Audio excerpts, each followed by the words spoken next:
Hi, today நம்ம கொள்ளு ரசம் வைக்கிறது எப்படின்னு பார்க்கலாம் வாங்க. கொஞ்சமாக கொள்ளு எடுத்துக்கோங்க, அதை நல்லா வாஷ் பண்ணிக்கோங்க.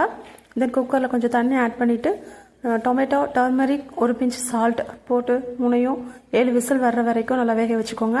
தென் ரசப்பொடி, மல்லி, கொஞ்சம் ஜீரகம், இது ரெண்டையும் நல்லா இடித்து வச்சுக்கோங்க. அப்போ ரசத்துக்கு நல்லா டேஸ்ட்டாக இருக்கும்.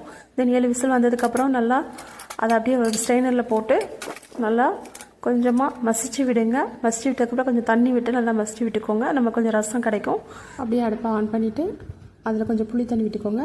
அப்புறம் இடித்து வச்ச நம்ம ரசப்பொடி அதை ஆட் பண்ணிக்கோங்க. மஞ்சத்தூள், மிளகாய், கருவேப்பிலை, தாளிப்புக்கு கொஞ்சம் நெய், அதுக்கப்புறம் கடுகு பருப்பு, வத்தல், கொஞ்சம் சின்ன வெங்காயம் ஆட் பண்ணிவிட்டு இங்கே அதுக்குள்ளே ரசம் கொதிச்சோன்னா நம்ம கொத்தமல்லி ஆட் பண்ணிக்கலாம். அதுக்கப்புறம் தாளிசம் பண்ணுறதை ஆட் பண்ணோம் அப்படின்னா சுவையான நமக்கு கொள்ளு ரசம் ரெடி. ஸோ வீட்டில் ட்ரை பண்ணி பாருங்கள். Thank you.